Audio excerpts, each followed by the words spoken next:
আজি আপোনালোকৰ লগত মই অন্য এটা খবৰ শ্বেয়াৰ কৰিম বিশেষকৈ আজিৰ খবৰ হৈছে সদৌ অসম পাৰ্টিকৃত মধ্য ইংৰাজী আৰু নিম্ন প্ৰাথমিক টিউটৰ শিক্ষক সন্থাৰ এটা গুৰুত্বপূৰ্ণ খবৰ আপোনালোকৰ লগত শ্বেয়াৰ কৰি আপোনালোকে স্কিপ নকৰি শেষলৈ আমাৰ ভিডিঅ'টো চাই থাকিব আৰু এতিয়ালৈকে যদি আমাৰ চেনেলটো ছাবস্ক্ৰাইব কৰা নাই কাইণ্ডলি ছাবস্ক্ৰাইব কৰি দিব আৰু 40জন টিউটৰ গুৰু যাতে নেকি কিনি খবৰ পায় আপোনালোকে শ্বেয়াৰ কৰি দিব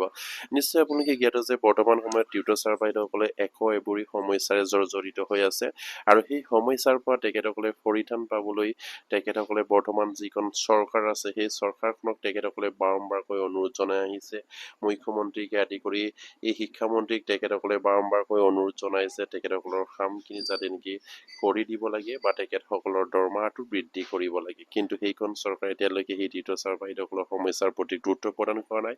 আৰু তেখেতসকলৰ যিখিনি সামান্য এটা দৰমহা সেই দৰমহাৰ ক্ষেত্ৰতো অসম চৰকাৰে গুৰুত্ব প্ৰদান কৰা নাই আৰু সেইবাবে তেখেতসকলে কেন্দ্ৰীয় মন্ত্ৰী আগৰ যিদিনা টিউটৰ ছাৰ বাইদেউসকলক নিযুক্তি কৰিছিলে বা নিযুক্তি দিয়া হৈছিলে সেই নিযুক্তিৰ সময়ৰ মুখ্যমন্ত্ৰী আমাৰ অতিকৈ চৰ্দাৰ সৰ্বানন্দ সোণোৱাল ডাঙৰীয়াৰ নেতৃত্বত 2021 চনৰ 5 ফেব্ৰুৱাৰী তাৰিখে সেই টিউটৰ ছাৰ বাইদেউসকলক নিযুক্তি প্ৰদান কৰা হৈছিলে বৰ্তমান মুখ্যমন্ত্ৰী আমাৰ হিমন্ত বিশ্ব শৰ্মাই তেতিয়াৰ শিক্ষামন্ত্ৰী আছিলে আৰু সেই সৰ্বানন্দ সোণোৱাল ডাঙৰীয়াক আজি আমাৰ টিউটৰ সন্থাৰ ফালৰ পৰা উজনি অসমৰ কেইবাখনো আমাৰ আৰু ওচৰ চুবুৰীয়া যিখিনি জিলা সেই জিলাৰ টিউটৰ ছাৰ বাইদেউসকলে প্ৰতিনিধিবৰ্গই আজি তেখেতসকলক সাক্ষাৎ কৰি এখন মেমৰেণ্ডাম প্ৰদান কৰে আৰু সেই মেমৰেণ্ডাম প্ৰদান কৰোঁতে আমাৰ কেন্দ্ৰীয় মন্ত্ৰী আমাৰ সৰ্বানন্দ সোণোৱাল ডাঙৰীয়াই আমাৰ সেই টিউটৰ ছাৰ বাইদেউসকলক আশ্বাস প্ৰদান কৰে যে তেখেতসকলে বৰ্তমানৰ মুখ্যমন্ত্ৰীগৰাকীক আমাৰ সমস্যাৰ বিষয়ে তেখেতসকলক অৱগত কৰাব আৰু আমাৰ সমস্যাটো যিমান পাৰে কেনেকৈ সমাধা কৰিব পাৰে সেই বিষয়ে তেখেতে এইখিনি তেখেতসকলক যোগাযোগ কৰাৰ কথা আমাৰ টিউটৰ ছাৰ বাইদেউসকলৰ আগত তেখেতসকলে জানিবলৈ দিয়ে আৰু যিহেতু সেই টিউটৰ ছাৰ বাইদেউসকলৰ এবোৰি সমস্যাৰে জড়িত হৈ আছে আৰু তেখেতসকলে এখন মেমৰেণ্ডাম বনাইছিলে আৰু সেই মেমৰেণ্ডামখনক আমাৰ সেই কেন্দ্ৰীয় মন্ত্ৰীগৰাকীক তেখেতসকলে এইখিনি প্ৰদান কৰে আৰু সেই মেমৰেণ্ডামত উল্লেখ আছে নিশ্চয় আপোনালোকে স্ক্ৰীনত প্ৰত্যক্ষ কৰিছে সদৌ অসম পাৰ্টিকৃত মধ্য ইংৰাজী আৰু নিম্ন প্ৰাথমিক টিউটৰ শিক্ষক সন্থা 27/8/2026 নিশ্চয় আপোনালোকে স্ক্ৰীনত প্ৰত্যক্ষ কৰিছে ইয়াত লিখিছে দ্য অনাৰেবল ইউনিয়ন মিনিষ্টাৰ ইয়াত ministry of the Ford shipping and waterway ইয়াত নিশ্চয় আপোনালোকে স্ক্ৰীনত প্ৰত্যক্ষ কৰিছে গভৰ্ণমেণ্ট অফ ইণ্ডিয়া হেন্সফৰ্ড আৰু আপোনাৰ ইয়াত উল্লেখ কৰিছে ভৱন নিউ দিল্লী 11001 ছাবজেক্ট ইয়াত লিখিছে memorandum of the regarding bringing the issue of the tutor teacher of the Assam ইয়াত উল্লেখ কৰিছে আমাৰ টিউটৰ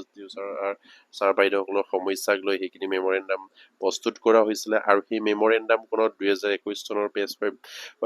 ফেব্ৰুৱাৰী তাৰিখে যে নিযুক্তি প্ৰদান কৰিছিলে 9495 গৰাকী আমাৰ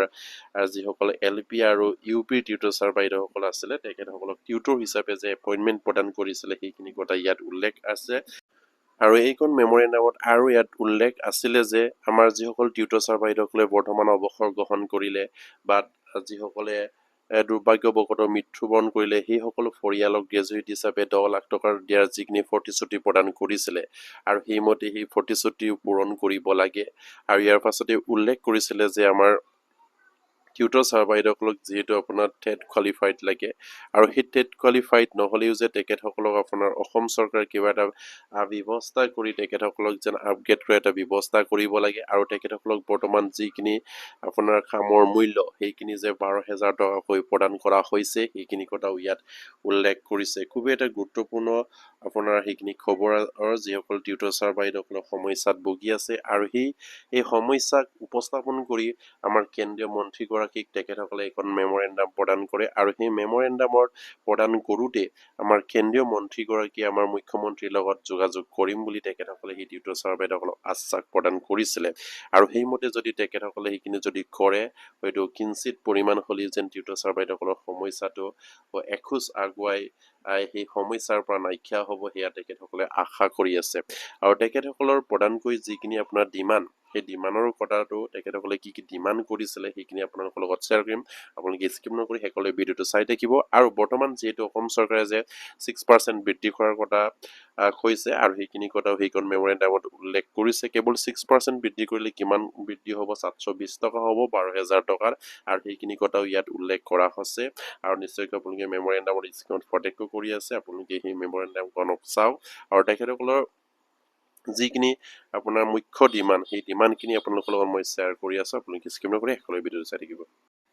আৰু নিশ্চয় আপোনালোকে স্ক্ৰীনত প্ৰত্যক্ষ কৰিছে সেই টিউটৰ ছাৰ বাইদেউসকলৰ প্ৰদানকৈ চাৰিটা ডিমাণ্ড তেখেতসকলে উল্লেখ কৰিছে ইয়াত 1 নম্বৰ ডিমাণ্ডটোৱে আছিলে যে তেখেতসকলক আপোনাৰ মনলি যিখিনি দৰমহা সেই দৰমহাখিনি অন্তত 30,000 লৈ বৃদ্ধি কৰিব লাগে এই তেখেতসকলৰ 1 নম্বৰ ডিমাণ্ডত উল্লেখ কৰা আছিলে আজিৰ কেন্দ্ৰ কমিটিক যিখন মেমৰেণ্ডাম প্ৰদান কৰিছিলে সেই মেমৰেণ্ডামখনত সেইখিনি কথা উল্লেখ আছে আৰু 2 নম্বৰ পইণ্টত উল্লেখ কৰিছে যে আমাৰ সেই টিউটৰ ছাৰ বাইদেউসকলক মানৱীয়তাৰ খাতিৰত তেখেতসকলক বিশেষ টেট ফাটি যাতে নেকি টিউটৰ পৰা টিচাৰ আপগ্ৰেড কৰা এটা সুবিধা প্ৰদান কৰিব লাগে এইখিনি তেখেতসকলে এটা গুৰুত্বপূৰ্ণ ডিমাণ্ড উল্লেখ কৰিছে যিহেতু অসম চৰকাৰে বা ভাৰত চৰকাৰে বৰ্তমান সময়ত যিসকল শিক্ষক কৰ্মচাৰী আছে তেখেতসকলৰ কাৰণে যিহেতু টেট প্ৰয়োজন বুলি অলৰেডি ভাৰত চৰকাৰেও ঘোষণা কৰিছে আৰু সুপ্ৰিম কোৰ্টেও ৰায় প্ৰদান কৰিছে যে এলপিএমৰ ক্ষেত্ৰত যিসকল শিক্ষক কৰ্মচাৰী আছে তেখেতসকলক আপোনাৰ টেট দিব লাগিব বুলি তেখেতসকলে উল্লেখ কৰিছে যিসকল 5 বছৰতকৈ বেছি আছে শিক্ষকতৰ যিখিনি কাৰ্যকাল এইসকল শিক্ষক কৰ্মচাৰীসকলেও টেট দিব লাগিব বুলি উল্লেখ কৰিছে আৰু সেইবাবে টিউটৰ ছাৰ বাইদেউসকলেও অসম চৰকাৰক অনুৰোধ কৰিছে বা কেন্দ্ৰীয় কমিটিক যিখন আপোনাৰ মেমৰেণ্ডাম প্ৰদান কৰিছিলে সেই মেমৰেণ্ডামত উল্লেখ কৰিছে যে সেই টিউটৰ ছাৰ বাইদেউসকলক মানৱীয়তাৰ খাতিৰত যাতে নেকি তেখেতসকলক বিশেষ টেট এখন পাতি সেই টেট দিয়াৰ এটা ব্যৱস্থা কৰি বা তেখেতসকলক সেই টেট দিয়াৰ এটা সুযোগ প্ৰদান কৰি টিউটৰ পৰা টিচাৰ আপগ্ৰেড কৰাৰ এটা সুযোগ প্ৰদান কৰিব লাগে বুলি তেখেতসকলে উল্লেখ কৰিছে বিশেষ টেট পাতি দিবৰ কাৰণে আৰু 3 নম্বৰ পইণ্টত কৈছে যিসকল শিক্ষক কৰ্মচাৰী আছে তেখেতসকলক আপোনাৰ ওৱান টাইম ফাইনেন্সিয়েল এছিষ্টেণ্ট হিচাপে 10 লাখ টকা কৰি গ্ৰেজুৱেট হিচাপে প্ৰদান কৰাৰ কথা উল্লেখ কৰিছিলে আৰু সেইখিনি ৰিটায়াৰ সময়ত বা কিবা এটা কাৰণত মৃত্যুবৰণ কৰিলে সেইখিনি দিয়াৰ কথা উল্লেখ কৰিছিলে আৰু সেইখিনি দিবৰ কাৰণেও তেখেতসকলে ইয়াত উল্লেখ কৰিছে আৰু 4 নম্বৰ পইণ্টত তেখেতসকলে ইয়াত উল্লেখ কৰিছে যে necessary teacher sold B the provide and the permanent school building sold B the আপোনাৰ কনষ্ট্ৰাক্টেডছ for all the self-based school run by tutor and recognize the government ইয়াত উল্লেখ কৰিছে যিসকল সেলফ বেস স্কুল আছে তেখেতসকলৰ যিখিনি আপোনাৰ বিল্ডিং বা তেখেতসকলৰ যিখিনি আপোনাৰ স্কুলৰ মেৰামতিৰ কথা ইয়াত উল্লেখ কৰিছে বা তেখেতসকলক সেই সেলফ বেস স্কুলবিলাকক একোনকৈ মানে বিল্ডিং প্ৰদান কৰাৰ কথা তেখেতসকলে ইয়াত দাবী জনাইছে খুবেই এটা গুৰুত্বপূৰ্ণ দাবী আৰু এই গুৰুত্বপূৰ্ণ দাবীখনকে আমাৰ কেন্দ্ৰীয় কমিটি গৰাকীক সেইখিনি আজি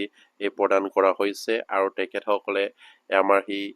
যিসকল উজনি অসমৰ যিসকল আপোনাৰ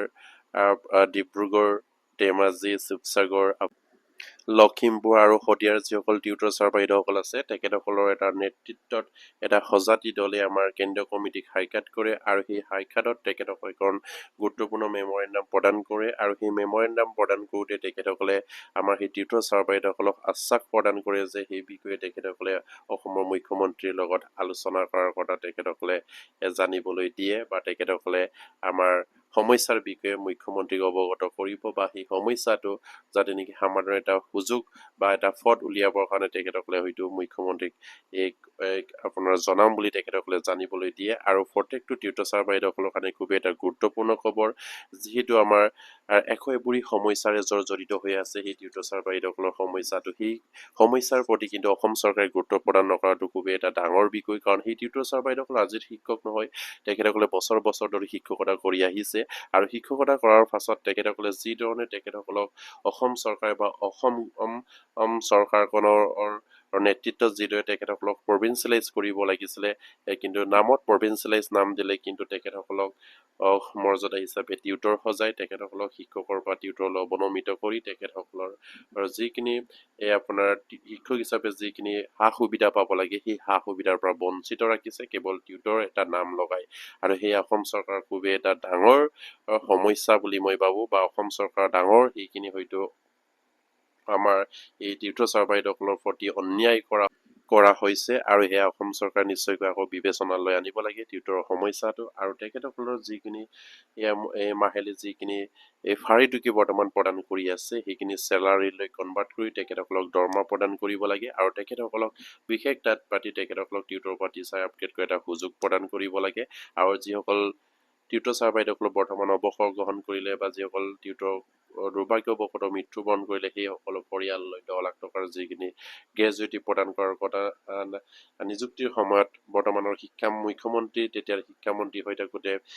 প্ৰতিশ্ৰুতি প্ৰদান কৰিছিলে সেইমতে তেখেতসকলে সেইখিনি মোকলাই দিবৰ কাৰণে তেখেতসকলে আহ্বান জনাইছে আৰু অসমৰ প্ৰতিটো চুকে কোণে থকা সকলো টিউটৰ ছাৰ্ভাৰ যাতে নেকি এইখিনি খবৰ পাই আপোনালোকে শ্বেয়াৰ কৰি দিব আৰু এতিয়ালৈকে যদি আমাৰ চেনেলটো ছাবস্ক্ৰাইব কৰে নাই কেনেকৈ ছাবস্ক্ৰাইব কৰিব বুলি আশা ৰাখিলোঁ নমস্কাৰ জয় আই